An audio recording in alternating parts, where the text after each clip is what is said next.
이제 명절이 시작이 됐습니다. 이미 목요일 저녁부터 시작되신 분도 많고요. 지금 김포공항, 인천공항에 사람들이 엄청 많다고 해요. 그래서 여행을 떠나신 분들도 계시고, 또 여러분들은 오늘 이제 말씀 받고 또 이제 고향으로 떠나시는 분도 계실 텐데요. 오늘은 특별히 그래서 이번 한 주간이 명절이기 때문에 이 명절을, 오늘 말씀의 제목이 행복한 명절을 만들 성경 세 구절. 그래서 우리가 이 성경 세 구절을 가지고 이번 한 주간 말씀을 힘들 때마다 또 매일 아침마다 여러분들이 읽고 펴보시면서 여기서 우리가 굉장한 힘을 얻고 하는 그런 한 주간 되기 바랍니다. 이렇게 가족을 만난다는 거는 좋은 일이죠. 근데 항상 이제 기분 좋은 순간만 있지는 않습니다. 왜냐, 그 가족이랑 같이 이렇게 살면서 오래된 그런 말 한마디, 지나간 사건, 또 이해받지 못했던 순간들, 이런 부분들이 이제 이렇게 믹스가 돼가지고 우리를 힘들게 합니다. 특히 이제 가족들이 다 이렇게 내 마음 같았으면 좋겠지만, 또 특히 이렇게 좀 잘 못 믿거나 안 믿는 그런 가족들을 보면 이제 우리 마음에 두 가지 마음들이 항상 일어납니다. 한편으로는 안타깝기도 하지만 또 한편으로는 내가 할 수 있는 게 아무것도 없기 때문에 그런 무력감이 올라오기도 합니다. 내가 아무리 말해도 안 변해. 저 사람은 절대 안 바뀔 거야. 근데요, 신앙이라는 것은 결국 내가 이 상황을 어떻게 바라보고 어떻게 해석하느냐, 이게 결국 신앙의 가장 중요한 부분입니다. 똑같은 상황, 똑같은 사람을 보면서도 내 경험과 생각만으로 해석하면 결국 그 해석은 늘 같을 수밖에 없습니다. 그렇잖아요. 내 생각, 내가 아는 만큼 보인다고 하는데 내 기준과 내 틀이 변하지 않은 상태에서 사람을 보면은요, 항상 그 결과는 같을 수밖에 없어요. 그 해석은 같을 수밖에 없어요. 그러니까 우리는 실망하고 또 실망하는 겁니다. 봐도 안 될 것 같으니까요. 그러나 우리가 믿음이라는 것은 뭡니까? 그런 내 생각의 틀을 깨는 겁니다. 내 수준이 아니라 하나님의 시선으로, 내 경험이 아니라 하나님의 기준으로 그것을 다시 보고 생각하는 겁니다. 그러기 위해서는 우리의 생각에 뭐가 있어야 됩니까? 말씀이 있어야 됩니다. 말씀으로 내 생각이 변화되지 않으면 우리의 현실은 항상 같게만 보여질 것입니다. 내 현실은 아무것도 안 바뀐 것처럼 보일 것입니다. 그러나 하나님이 진정 바꾸고 싶은 것은 내 생각, 그 보는 눈을 바꾸고 싶으신 것이죠. 그래서 말씀이 우리 마음에 자리할 때 해석이 달라지는 것이고, 그 해석이 달라져야 반응 또한도 달라지겠죠. 그래서 지금 성경 세 구절을 제가 준비를 했습니다. 그래서 이번 명절은요, 여러분들이 막연히 이 상황이 바뀌고 우리 가정이 바뀌는 것을 기대하는 것만 하는 것이 아니라 내가 말씀 따라서 작은 믿음의 순종, 실천들을 해보는 시간이 되길 바랍니다. 여러분들이 그런 작은 실천을 할 때 하나님께서는 그 위에 큰 응답을 주실 줄 믿습니다. 우리가 옛날 영화나 홍콩 영화 같은 데 보면 이제 사부가 위기 때 펴보라고 이렇게 제자한테 주머니 같은 거 주잖아요. 그런 심정으로 오늘 성경 세 구절, 위험할 때 펴보십시오. 나 오늘 이번 명절 쉽지 않겠는데 펴보십시오. 첫 번째 구절입니다. 오늘 읽었던 로마서 12장 18절입니다. 할 수 있거든 너희로서는 모든 사람과 더불어 화목하라. 벌써 읽는 순간 시험에 들죠. 모든 사람과 더불어 화목하라. 물론 이 가정과 감옥이 화목한 가정이면 아멘 하겠습니다만은, 만약에 그렇지 못하다면 굉장히 부담으로 다가올 수밖에 없습니다. 읽으면서도 목사님, 저희 가정 사정을 모르셔서 그래요. 저는 모릅니다. 근데 하나님은 아십니다. 제가 하는 말이 아니라 하나님의 말씀이기 때문에, 하나님이 우리에게 될 수 있으면 할 수 있거든 너희로서는 모든 사람과 더불어 화목하라. 그러니까 알면서 주시는 말씀입니다. 여러분들의 사정을 알면서 화목하래요. 근데 여기 앞에 어떤 말이 들어가 있습니까? 할 수 있거든 너희로서는. 이 말이 앞에 들어가 있습니다. 이건 무슨 말이냐? 여러분들 보고 화목이라는 결론을 만들어내라는 말이 아닙니다. 너 화목을 만들어내! 이게 아니라 우리의 태도에 대해서 이야기를 합니다. 화목을 위해서 너가 할 수 있는 것들을 하라고 얘기를 합니다.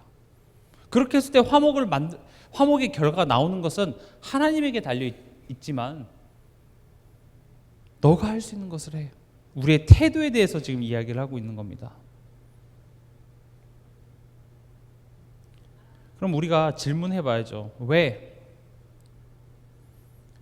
우리 가족은 화목하지 못할까?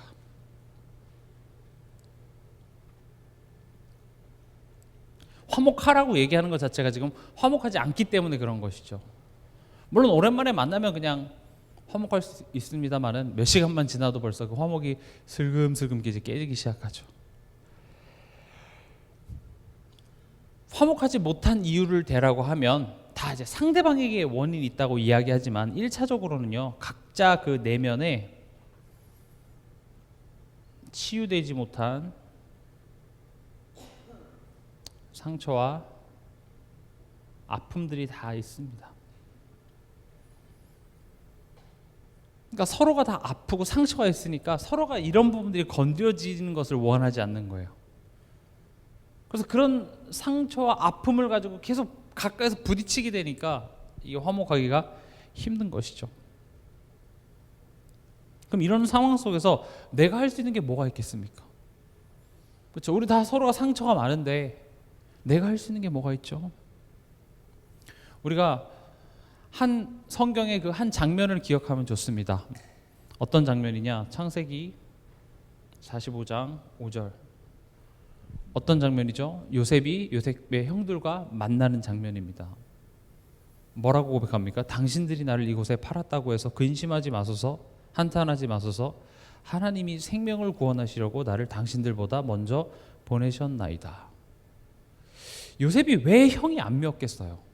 요셉은 굉장한 상처와 지난날의 과거에 대한 그런 아픔들이 있었습니다. 우리가 요셉을 많이 미워하죠. 요셉은 언약을 붙잡았기 때문에 형들을 미워하지 않고 하나님 앞에서 했다. 그건 우리만의 잘못된 자의적인 해석입니다. 아닙니다. 요셉 굉장히 힘들었습니다. 첫째 아들 이름만 봐도 지난날의 그 상처와 아픔을 담고 있습니다. 왜 안 힘들었겠습니까? 하루에도 수십 번씩 자다가도 일어나서 형들 미워하고, 특히 몇 번째 형, 그때 그 얼굴, 그 눈빛 절대 못 잊겠죠. 엄청난 상처였습니다. 저 같아도 이거 어떻게 복수할까 이런 생각을 하겠죠. 근데 마침내 참 영화 같은 일이죠.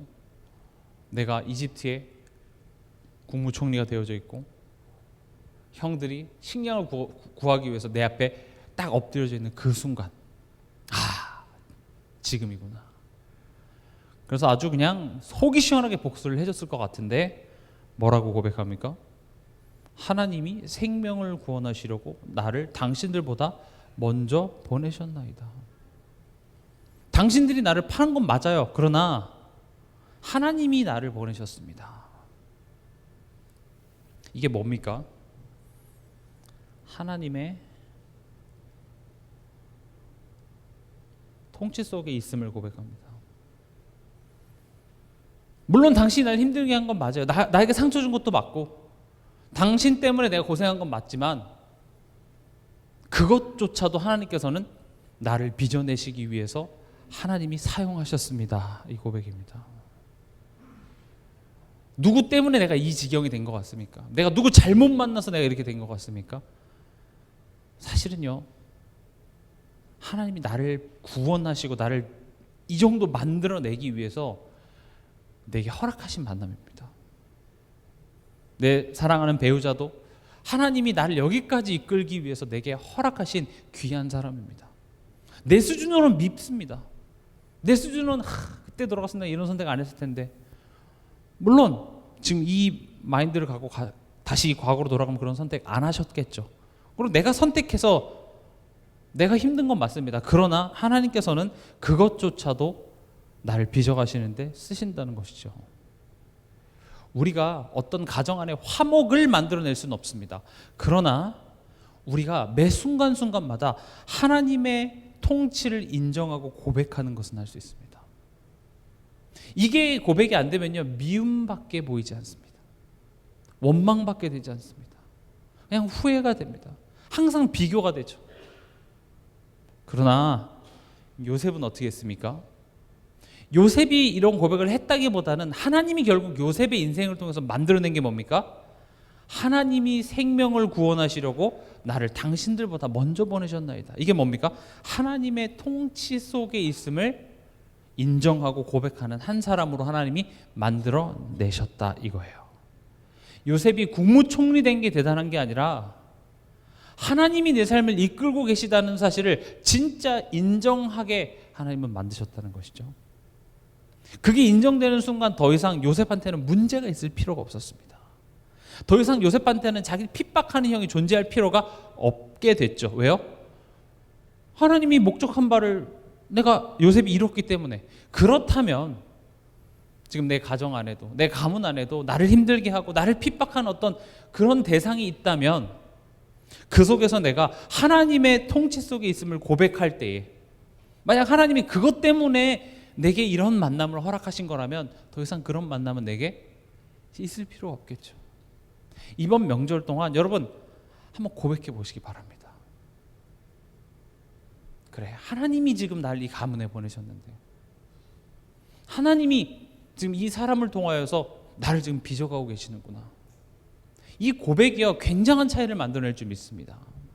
그게 로마서 12장 18절입니다. 할 수 있거든 너희로서는 모든 사람과 더불어 화목하라. 기억하시기 바랍니다.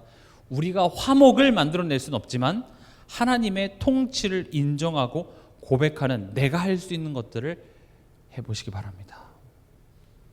전을 붙이다가 이게 확 올라오면 잠깐 이렇게 부엌에 들어가셔서 하나님의 통치를 좀 고백하시고. 두 번째 성경 구절입니다. 고린도전서 3장 6절에서 7절 우리 한번 같이 읽어보도록 하겠습니다.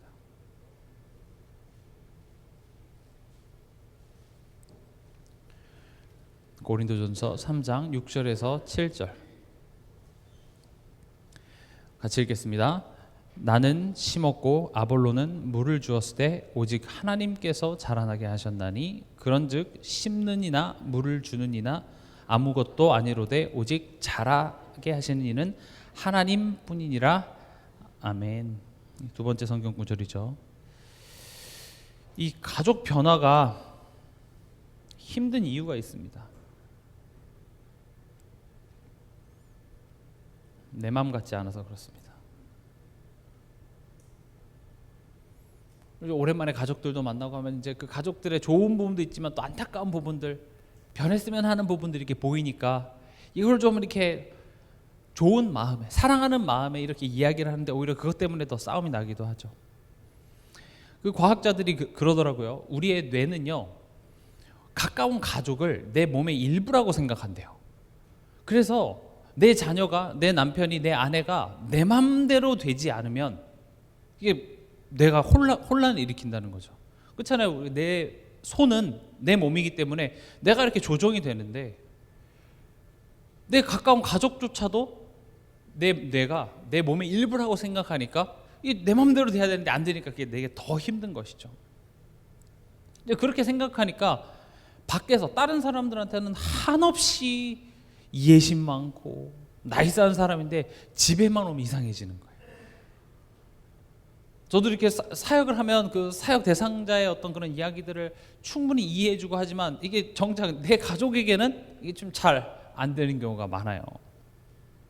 그러니까 이제 그런 변하지 않고 내 맘 같지 않은 가족을 이제 입으로 혀로 이거를 조지려고 하니까 잘 안 되는 거예요. 그래도 우리는 말로 이걸 상대방을 변화시키려고 하죠.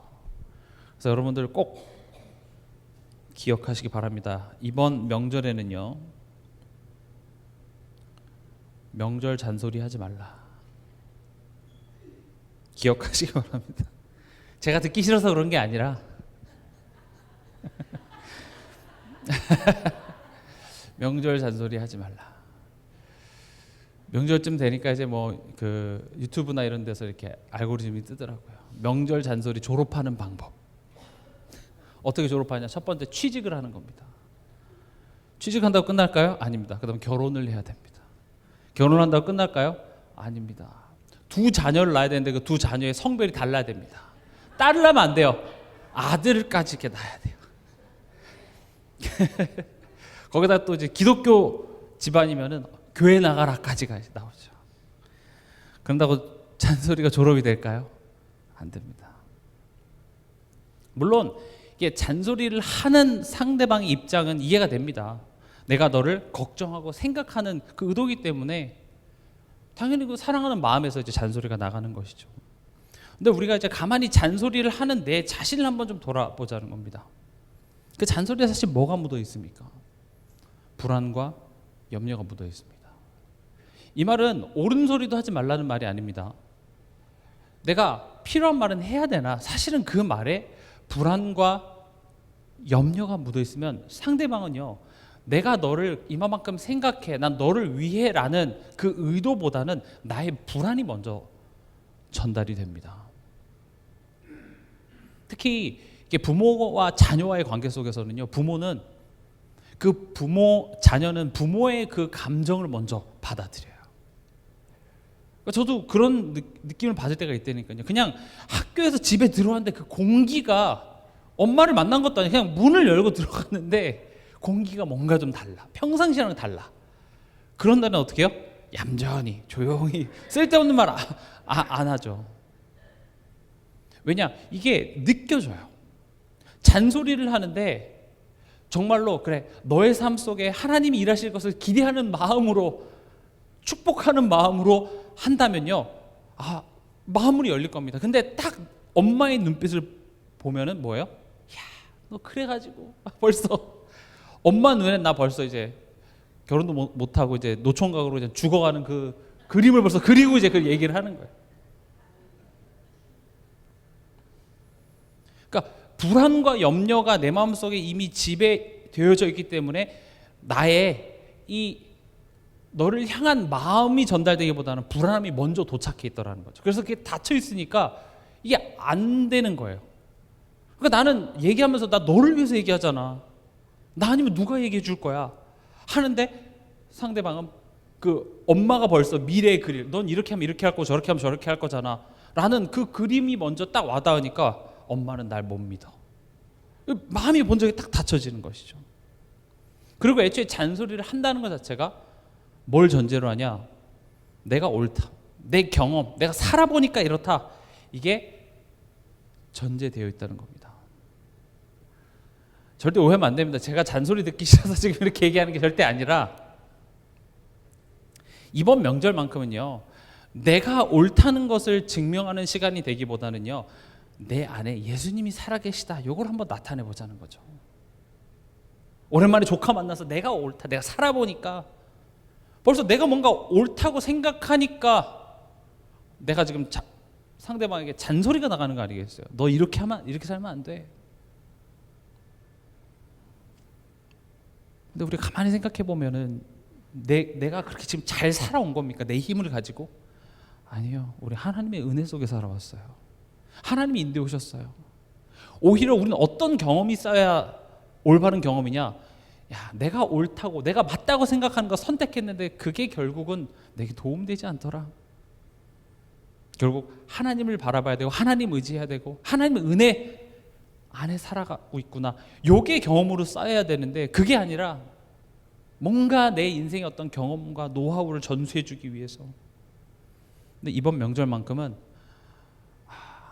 뭐 큰아빠를 보니, 작은아빠를 보니, 삼촌을 보니 정말 하나님 믿는 사람은 좀 다른 것 같군요 라는 것들이 나타나는 그런 명절이 되길 바랍니다. 그래서 오늘 고린도전서 3장 6절에 뭐라고 되어 있죠? 나는 심었고, 나는 바울입니다. 바울은 심었고 아볼로는 물을 주었을 때 오직 하나님께서 자라나게 하셨나니. 힘을 주시기 바랍니다. 변화시키는 것은 하나님이십니다. 우리는 힘 줘야 됩니다. 격려해 주시기 바랍니다. 친척분들이 다 오는데 다 한마디씩 잔소리를 하면 10분 오면 10번의 잔소리를 들어야 되지만 그 중에 여러분이 딱 갔는데 여러분 힘주시기 바랍니다. 격려해 주세요. 어차피 내 말로 상대방이 바뀌어지는 것은 아닙니다. 그 사람도 이미 불안에 있어요. 그래서 젊은 사람들이 요즘에는 명절 때 일부러 그 명절에 아르바이트도 하고요. 명절에 일부러 일을 갑니다. 왜냐? 집에서 그런 잔소리 듣는 것보다는 회사 가서 명절 수당까지 받으면서 하면 되니까요. 그러니까 이미 다 불편한데 나까지 가서 거기에 힘을 빼는 것이 아니라 힘을 주시고 격려해 주시기 바랍니다. 그리고 가장 좋은 게 뭡니까? 용돈입니다. 말보다는 지갑을 여시기 바랍니다. 교회 다니는 삼촌은 맨날 와서 잔소리만 한다면서. 저도 어렸을 때 보면 이렇게 용돈을 주시는 그 친척분들 있잖아요. 그분들 참 그렇게 기다려져요. 그런 분들이 오면 이렇게 과일이라도 좀 내드리고 싶고 인상이 좋아요. 여러분들 교회 다닌다고 하면서 맨날 잔소리만 하고 가지 마시고 뭔가 다름을 보여주시기 바랍니다. 그리고 진짜 중요한 건 물론 용돈도 중요합니다. 제가 별표를 쳤습니다만은 진짜 중요한 것은 사실은 기도입니다. 여러분들이 그렇게 잔소리할 정도로 그 상대방에 대한 애정이 있다면 그 상대방을 위해서 기도하시기 바랍니다. 이미 알다시피 가족을 변화시키는 것은 우리의 설득력에 있는 게 절대 아닙니다. 하나님의 때에 하나님의 방식으로 하십니다. 그렇다면 우리는 그 상대방을 위해서 기도하는 겁니다. 특별히 이번 명절을 하나님 만나게 될 텐데 그 만남을 통하여서 하나님 내 안에 있는 이 빛이 전달되게 하여 주시옵소서. 적어도 나를 만나서 잠깐 대화하는 시간 동안 저 사람 마음속에 있는 불안, 미래에 대한 두려움, 근심이 사라지게 하여 주시옵소서. 내 안에 있는 하나님이 주신 그 평안이 저들에게 전달되게 하여 주시옵소서. 그래서 여러분들을 만나면 여러분들을 보면 뭔가 그 넉넉함, 풍성함, 기쁨, 여유, 소망 이런 것들이 이렇게 드러나져야 돼요. 야곱과 에서의 만남을 여러분들이 기억하시죠? 에서는 야곱을 죽이려고 했습니다. 그래서 군대를 이끌고 야곱을 죽이려고 왔죠. 야곱은 그 에서를 어떻게든지 조금 이렇게 마음을 누그러뜨려고 노력을 했지만 안 됩니다. 결국 하나님은 어디 자리까지 이끄십니까? 기도하는 자리까지. 야곱은 천사 씨름을 합니다. 그 기도의 시간을 통하여서 하나님은요 에서의 마음을 바꾸시기 이전에 야곱 자신의 믿음을 점검케 하셨습니다. 에서 마음 바꾸는 건 하나님한테 일이 아닙니다. 그 기도의 시간들을 통하여서 야곱은 그냥 형을 만나는 정도가 아니라 야곱은 다른 사람이 되어져 있다라는 것이죠. 그래서 이번 명절에 여러분들이 만나게 될 어떤 조카라든지 뭐 가문의 사람들이라든지 내려가시면서 기도하시기 바랍니다. 마지막입니다. 베드로전서 3장 14절에서 15절 우리 같이 한번 읽어보겠습니다.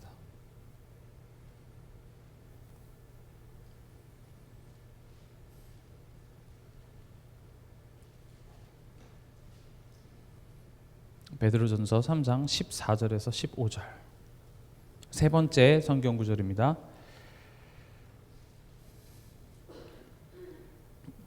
같이 읽겠습니다. 그러나 의를 위하여 고난을 받으면 복 있는 자니 그들이 두려워하는 것을 두려워하지 말며 근심하지 말고 너희 마음에 그리스도를 주로 삼아 거룩하게 하고 너희 속에 있는 소망에 관한 이유를 묻는 자에게는 대답할 것을 항상 준비하되 온유와 두려움으로 하고. 기억하시기 바랍니다. 이번 명절은요 내 신앙의 실력이 내 가족들에게 드러나는 시간입니다. 뭐라고요? 내 신앙의 실력이 내 가족들에게 드러나는 시간입니다. 우리가 명절 되면은 이제 교회에서도 그렇죠. 막 가문 보고 막 이런 것 때문에 작정을 하고 갑니다. 내가 이번에 조카 오늘 내가 예수 그리스도를 좀 뒤집어 버려야지 하고 저 컴퓨터 마귀를 내가 꺾어갖고 내가 교회를 다니게 하리. 좋습니다. 가정 보고만 가문 보고만 해야죠. 근데 여러분들도 경험적으로 알다시피 우리 가족은요 내 설교를 듣지 않습니다.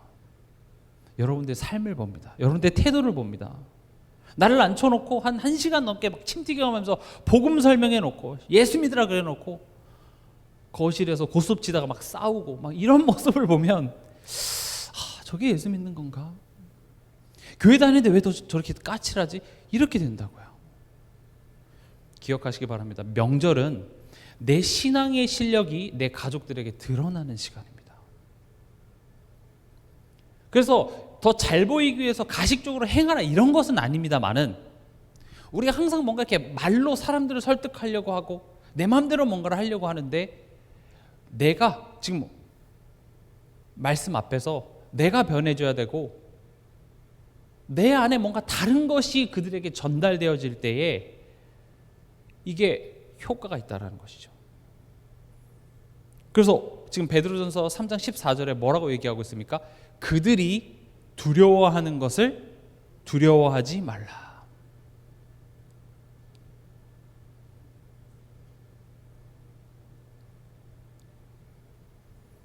그들이 두려워하는 거 두려워하지 말래요.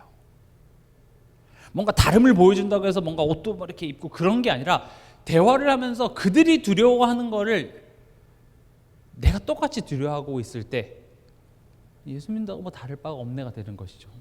근데 그들이 두려워하는 것을 내가 두려워하지 않을 때 거기서 다름이 나오는 겁니다. 무엇을 두려워합니까? 대부분 미래에 대해서 두려워합니다. 우린 뭐가 다릅니까? 왜 우린 두려워하지 않을 수 있습니까? 하나님이 나의 삶을 인도하고 계시기 때문에.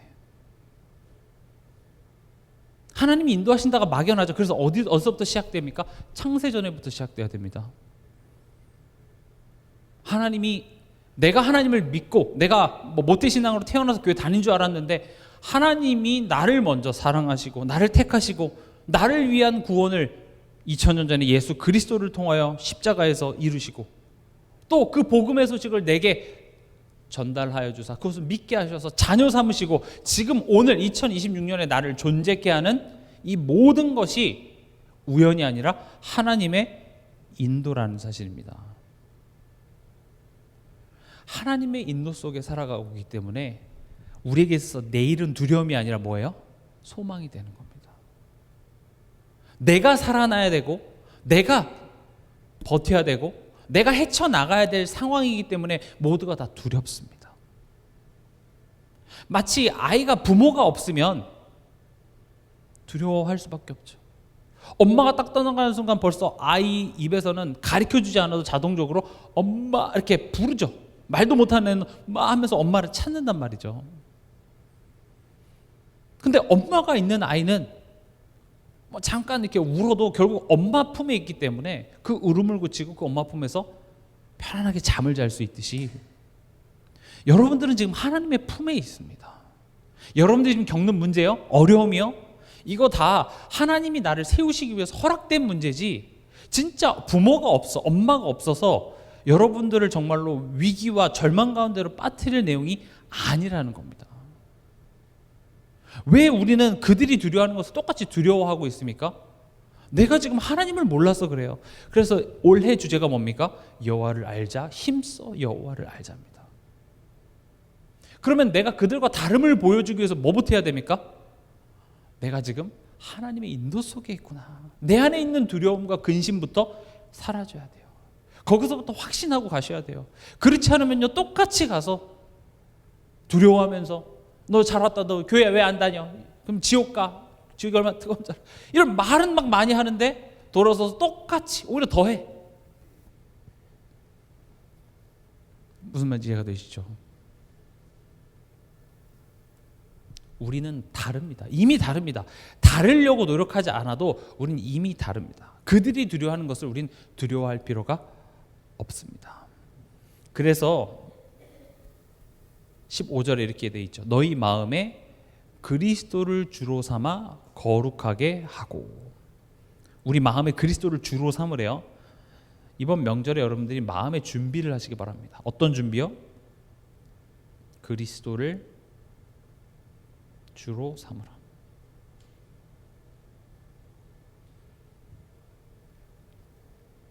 이게 거룩하게 하는 거래요. 그리스도를 주로 삼다는 말이 무슨 말입니까? 하나님이 일하십니다. 하나님이 나를 빚어가십니다. 하나님이 내 삶의 모든 것을 가지고 가장 좋은 것을 만들어내실 줄 믿습니다. 이거 고백하는 것에서부터 시작이 되는 것입니다. 다시 말씀드립니다. 하나님이 내 삶을 이끄시고 하나님이 내 삶의 모든 것을 합력하여 선을 이루신다는 말은 내가 아무거나 해도 하나님이 다 좋게 만들어준다는 말은 절대 아닙니다. 내가 잘못된 선택을 하면 하나님은 그것을 몽댕이를 들어서라도 거기서부터 돌이키시는 것이 하나님의 좋으심입니다. 내가 잘못된 선택을 하면 그 잘못된 선택의 안 좋은 결과들을 때로는 우리로 하여금 맛보게 해서 거기서부터 우리로 하여금 돌이키게 만드는 게 하나님의 좋으심입니다. 하나님이 내 삶을 인도하신다라는 것은 그래서 내가 하고 싶은 대로 모든 게 되어진다는 것이 아니라 결국 하나님은 나를 하나님 자녀답게 만드실 겁니다.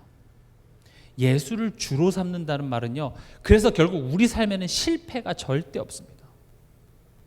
어려움 속에서도 힘듦 속에서도 결국 모든 것들이 우리에게 유익이 됩니다. 더 직관적으로 얘기해서 내 생각이 계속 깨질 겁니다. 하나님은 내 생각에 계속 상황과 사건을 통해서 내 생각에 도전할 겁니다. 네 생각, 네 분석이 맞지만 나는 그 너의 생각보다 더 커. 너의 생각 수준보다 나는 더 크게 일할 수 있어. 이것들을 우리라고 계속 인정할 때까지 하나님은 우리의 현실을 가만두지 않으실 겁니다. 그걸 보고 하나님이 내 삶을 인도하신다 이렇게 얘기합니다. 그러니까 하나님이 내 삶을 통치하시고 하나님이 인도하신다라는 말이 여러분들이 많이 들어서 알지. 근데 왜 내 삶은 이렇게 힘들어? 왜 내 삶에 되는 일이 없어? 이렇게 얘기합니다. 근데 되는 일이 없으니까 이 자리에 나와 계신 거 아니겠어요?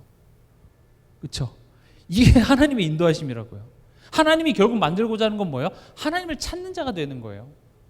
여러분들의 삶이 너무 잘 풀렸으면 물론 여러분들의 믿음이 좋아서 여기 앉아 있겠지만 저 같은 경우 만약에 너무 잘 풀렸다, 제 뜻대로 잘 됐다, 저 아마 여기 안 있을 겁니다. 제 수준이 그래요. 근데 하나님의 인도하심 때문에 적당히 하나님이 힘들게 만들어서 이 명절에 지금 여기 와서 내가 말씀 듣겠다고 앉아 있잖아요.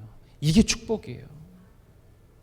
어떤 자가 복이 있다고 했습니까? 심령이 가난한 자는 복이 있대요. 애통하는 자는 복이 있대요. 그게 무슨 말입니까? 세상이 좋아서, 세상이 너무 만족스러워서, 인생이 내 마음대로 돌아가서 하나님한테 아쉬울 필요 없는 사람, 복이 없는 사람입니다. 하나님, 그게 뭐예요? 그렇습니다. 그래도 힘들어서 하려고 하는데도 잘 안 되고 사는 게 힘들고 해보려고 해도 안 되고, 그래서 내가 하나님께 찾아와서 하나님 날 좀 살려주세요, 하나님 나 좀 도와주세요. 복이 있는 겁니다. 여러분들은 복 있는 사람입니다. 왜냐? 그들은 세상에 다 내 마음대로 되는 것 같지만 절대 그렇지 않기 때문에 그렇습니다. 자주 말씀드리잖아요. 내 몸에 뛰는 그 심장 하나도 내가 컨트롤할 수 있는 게 아닙니다. 심장이 너무 피곤하니까 심장 한 5분만 쉬게 해야지 우리 힘으로 심장을 띄웠다 못합니다. 모든 생사화복은 하나님의 손에 있는 것이죠. 그들은 무지해서 그것을 인정하지 못한다 해도 사실입니다. 여러분들이 예수 그리스도께서 내 인생의 주인 되심을 여러분들이 먼저 인정하고 고백하는 그 마음의 준비를 하시기 바랍니다. 그래, 지금까지 온 것 하나님의 은혜지. 여러분들 운전하고 내려가시면서도 그 고백, 그 묵상을 여러분들 계속 하시기 바랍니다. 그리고 뭐라고 되어 있습니까? 너희 속에 있는 소망에 관한 이유를 묻는 자에게는 대답할 것을 항상 준비하되 온유와 두려움으로 하고. 내 속에 있는 소망입니다.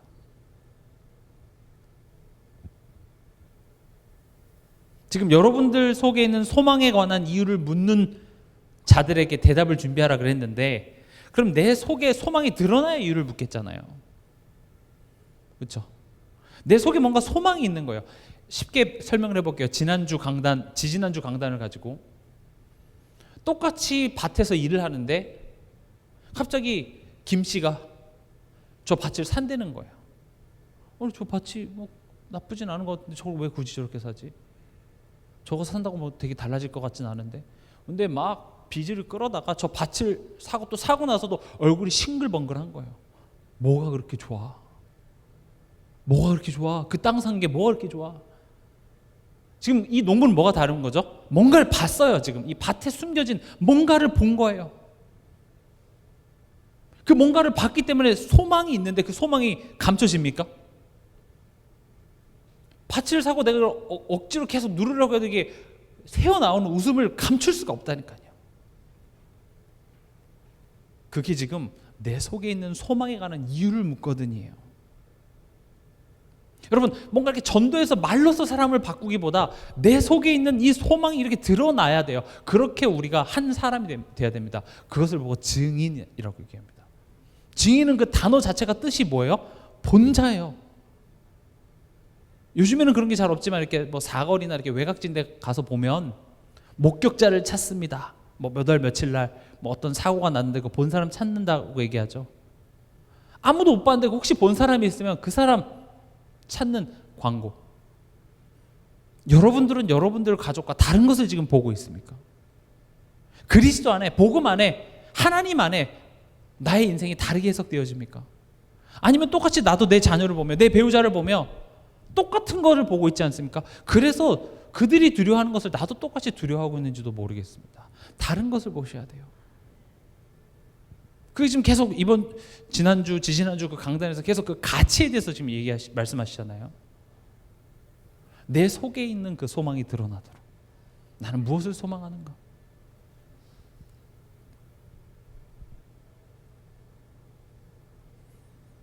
그것을 묻거든 우리가 이 대답할 것을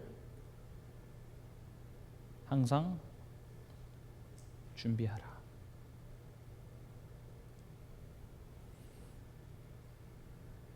상대방에 대한 메시지를 준비하시기 바랍니다. 저도 이렇게 사역을 가기 전에 그 가게 될 사역 대상자를 놓고 기도를 합니다. 이번 주 강단 말씀을 떠올리고 또 오늘 묵상한 말씀과 함께 그 상대방에 대한 기도를 하다 보면 하나님이 그 상대방에 대한 메시지를 주십니다. 그래서 그것을 이제 전하는 것인데, 여러분들이 진짜 이번 명절에 여러분들의 가정 가문에 엄청난 그 하나님의 역사가 있길 바랍니다. 근데 그 역사는 내가 고함질러서 하는 역사가 아니라 굉장히 조용하고 평안함 가운데 굉장히 임팩트 있는 그런 역사가 있는 명절이 되기 바랍니다. 시끄러운 거 아닙니다. 조용히 사람을 살려가고 화목하게 하는데 흑암이 결박되어지고 뭔가 다름이 나타나서 분명 여러분들의 속에 있는 그 소망을 물을 때 여러분들 마음속에 그 상대방을 향한 메시지가 딱 준비되어 있어서 전달해주고 오시기 바랍니다. 이번에 만날 그 가족분들 이렇게 머리에 떠오르잖아요. 그럼 그분들 이렇게 기도하면서 그래 얘는 이번에 뭐 취직을 한다 그랬는데 참 이것 때문에 힘들겠지. 그럼 그 조카를 생각하면서 여러분들 마음속에 기도하면서 메시지를 준비하시기 바랍니다. 그래 나는 그렇게 미래에 대해서 불안할 때 뭐가 내게 힘이 됐었지? 이런 메시지를 준비해서 그들이 말할 기회가 있고 같이 있다가도 뭐 같이 둘이 대화할 그런 시간이 딱 될 때 여러분들이 힘들지? 아까 별표 쳤죠 제가? 용돈 이렇게 줘가면서 나도 그럴 때가 있었어. 근데 하나님께 기도하니까 하나님 내 마음에 평안을 주시더라. 작지 않습니다. 말씀을 맺겠습니다. 행복한 명절을 만들기 위한 성경 세 구절입니다. 로마서 12장 18절. 화목, 여러분들 보고 화목을 만들어내라는 것이 아니라 하나님의 통치 속에 있음을 고백하는 그 실천을 하시기 바랍니다. 고린도전서 3장 6절에서 7절. 말로써 사람을 바꾸려고 하지 말고 결국 바꾸시는 것은 누굽니까? 하나님이시기 때문에 나는 물을 주고 나는 심었고, 즉 그 상대방을 위해서 마음에 품고 기도부터 시작하시기 바랍니다. 그리고 세 번째 베드로전서 3장 14절에서 15절. 그들이 두려워하는 것을 똑같이 두려워하지 말고 먼저 내 마음속에 그리스도를 주로 삼는 그 마음의 준비부터 하시기 바랍니다. 그리고 그들에게 전달할, 기도하면서 그 상대방을 위한 메시지를 여러분들이 준비하시는. 그래서 이번 명절이 여러분들로 말미암아 여러분들 가문의 흑암이 완전히 무너지고 여러분들 가문에 복음의 빛이 전달되어지는 행복한 구정되는 한 주간 되시길 주님의 이름으로 축원합니다.